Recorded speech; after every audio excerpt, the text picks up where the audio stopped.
Robert De Niro has played tough guys for 50 years.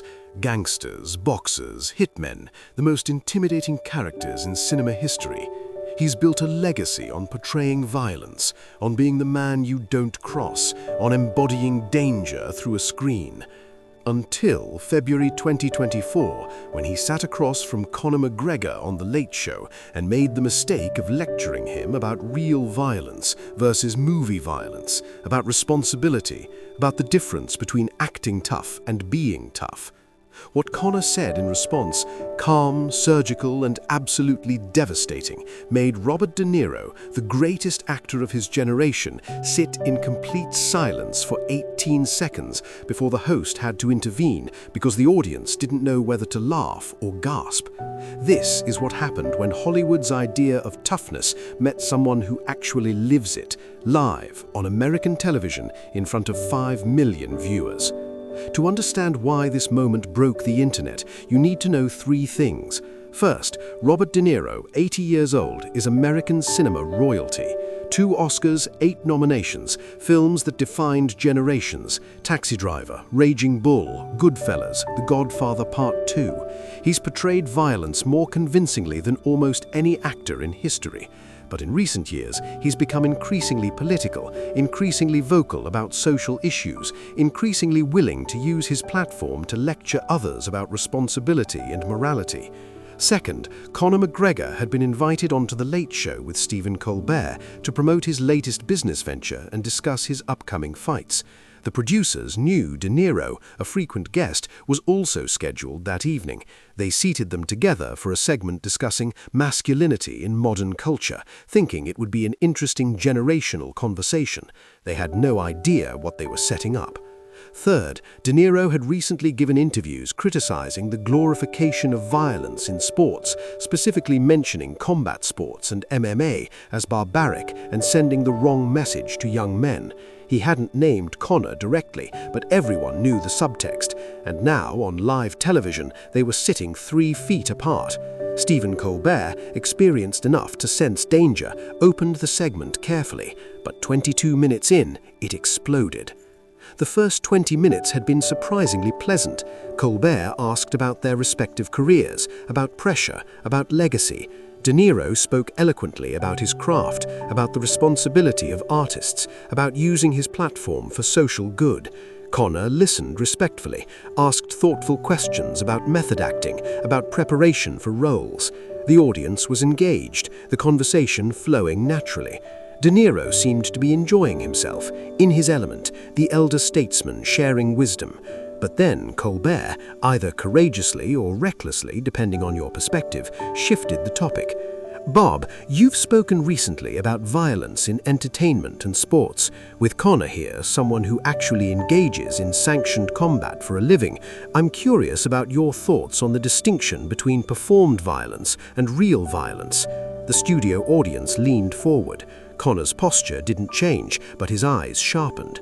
De Niro, seemingly unaware of the trap he was walking into, launched into what was clearly a prepared talking point. "Well, Stephen," he began in that iconic gravelly voice, "I think there's a fundamental difference between what I do and what combat sports represent. When I portray violence in a film, it's in service of a story, a character, a larger artistic purpose. It's choreographed, it's safe, nobody's actually getting hurt. But when you have young men literally trying to hurt each other for entertainment, for money, I think that sends a troubling message to society. It glorifies actual violence in a way that I find concerning." The audience murmured approvingly. This was the Robert De Niro they knew, the thoughtful artist, the moral authority. Colbert turned to Conor. "How do you respond to that?"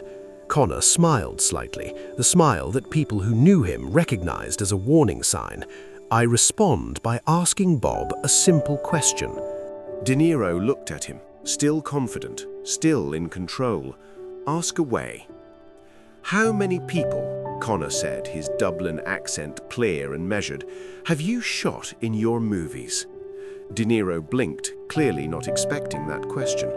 "What?" "How many people has Robert De Niro, the character, killed on screen? Hundreds? Thousands? I don't know the exact number, but it's a lot." De Niro shifted slightly. That's acting, it's not real. Right, Conor nodded. It's not real. You didn't actually shoot anyone. You didn't actually beat anyone to death with a baseball bat like in The Untouchables. You didn't actually participate in organized crime like in Goodfellas. It was all pretend, all safe, all choreographed. Exactly, De Niro said, seeming to think Conor was agreeing with him. So let me ask you this, Conor continued, his voice still calm, but now with an unmistakable edge. If what you do is pretend violence, safe violence, choreographed violence, and what I do is real violence, regulated violence, consensual violence between two professionals who understand the risks, which one of us is actually glorifying violence? The studio went quiet. De Niro's confident expression faltered. I'm not sure I follow. Conor leaned forward slightly. You've made hundreds of millions of dollars pretending to be a gangster, pretending to be a killer, pretending to be violent. Kids watch your movies and they think that's what tough looks like. They think that's what masculinity looks like. Shooting people, beating people, organized crime. That's the image you've sold for 50 years. I, on the other hand, compete in a regulated sport with rules, with referees, with medical professionals, with two consenting adults who train for years to compete at the highest level. We don't pretend to be tough, we actually are. We don't pretend to face consequences, we actually bleed. So tell me, Bob, which one of us is glorifying violence in a more dangerous way? De Niro was visibly uncomfortable now, shifting in his chair, his usual commanding presence diminished. But I mean, it's art, it's storytelling, it's been part of human culture for thousands of years. Has it? Conor's tone was sharp now, because from where I'm sitting, you're just an entertainer who profits from fake violence while lecturing people who engage in real, regulated combat about responsibility. That's not art, Bob. That's hypocrisy. The audience was split now, some murmuring agreement, others looking shocked. Stephen Colbert tried to intervene. Conor, I think Bob's point is about the societal impact. I understand his point. Conor cut him off politely but firmly, and I'm telling you his point is nonsense. He turned back to De Niro. You played Travis Bickle in Taxi Driver, right? One of your most famous roles. A character who's clearly mentally unstable, who buys illegal guns, who plans to assassinate a political candidate, who ultimately shoots multiple people. That film has been cited as inspiration for actual violence, including John Hinckley trying to assassinate Ronald Reagan. So your pretend violence inspired real violence. My real violence, regulated in a cage with rules and referees, has never inspired anyone to shoot a president. De Niro's face had gone from confident to defensive to something approaching stunned. That's not fair. You can't blame artists for how disturbed people interpret their work. Can't I? Conor's voice was quieter now, but more intense. Because you're blaming me and combat sports for glorifying violence. You're saying we send a troubling message, but your entire career has been built on making violence look cool, making criminals look charismatic, making killers look sympathetic. At least in my world, there are consequences. You get hit, you bleed, you feel pain, you lose. In your movies, the violence is sanitized, glamorized, consequence-free. Tony Montana kills dozens of people and goes out in a blaze of glory. That's your art. I get punched in the face and I have to live with it. That's my reality. Which one do you think sends a more honest message about violence? Stephen Colbert, clearly out of his depth now, tried once more to redirect. I think what Bob is trying to say is that there's a difference between fictional representation and actual promotion of violence. Is there, though? Conor didn't let up. Because I've seen Bob's movies. I've watched him glorify the mafia, glorify street violence, glorify vigilante justice. And those movies are marketed to kids. They're on streaming services. They're shown in schools as examples of great cinema. Nobody's saying, this is fictional violence, don't try this at home. They're saying, this is Oscar-winning art, this is cultural importance, this is masculinity. De Niro tried to regain control of the conversation. The difference is context. My films have moral complexity. They show consequences. Do they? Conor challenged. Because I remember Goodfellas ending with Henry Hill in witness protection, living comfortably, having gotten away with decades of crime. I remember Casino showing the glamour of Vegas, the power, the women, the money. Sure, some characters die, but they die dramatically, heroically, memorably.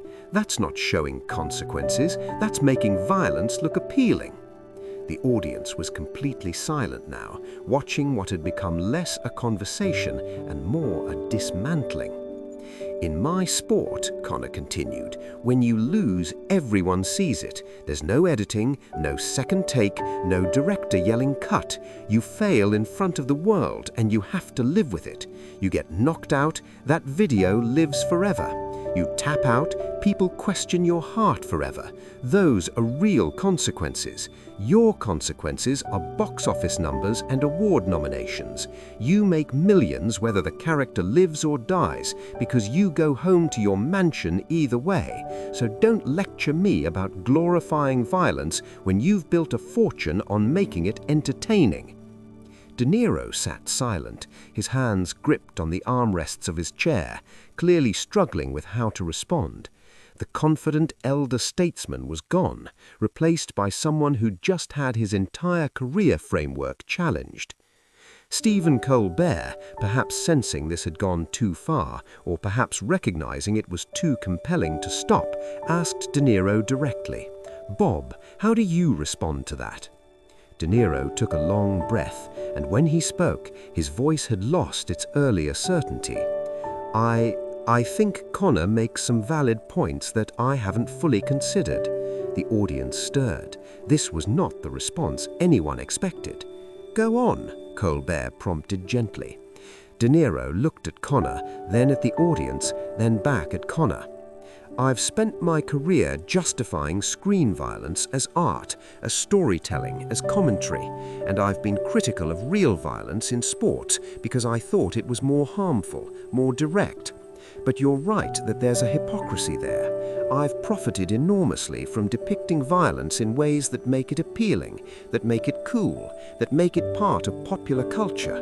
And I've done that while never actually facing the physical consequences of real violence." The studio was transfixed. Robert De Niro, legendary tough guy of cinema, was admitting vulnerability on live television. Conor's expression softened slightly, recognizing that De Niro was being genuine.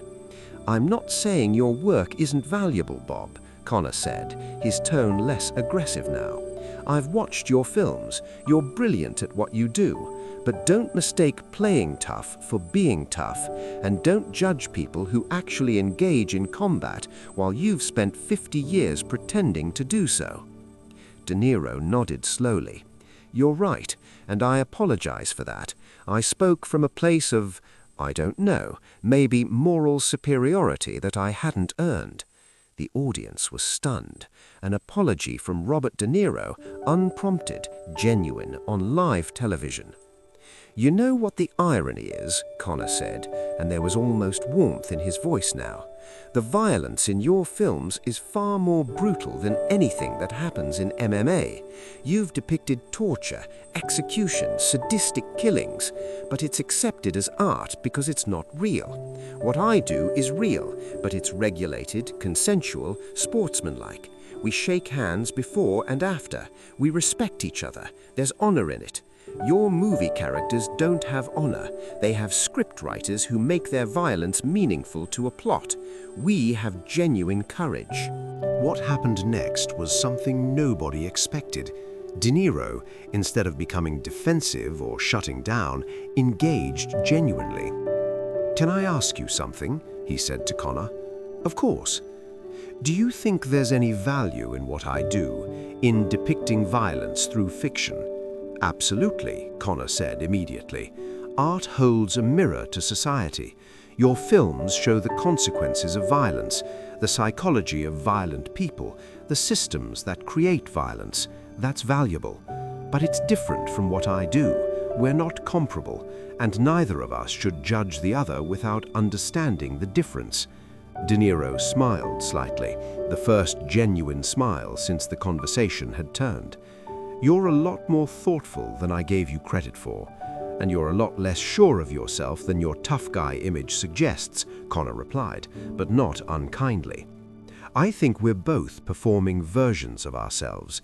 You perform toughness through characters, I perform confidence through trash talk, but underneath we're just people trying to make sense of what we do and why we do it." The audience applauded, genuinely moved by the unexpected depth of the exchange. Stephen Colbert, relieved and impressed, guided the conversation to a close. "This has been one of the most fascinating conversations I've ever moderated on this show. Thank you both for your honesty." As the segment ended and they went to commercial, cameras captured De Niro and Conor shaking hands, then talking privately for several minutes while the crew reset. According to people present, De Niro said something that made Conor laugh, and Conor said something that made De Niro nod thoughtfully. When they finally parted, there was a mutual respect that hadn't existed 30 minutes earlier. The clip went viral immediately. Within 12 hours, it had been viewed over 40 million times across all platforms.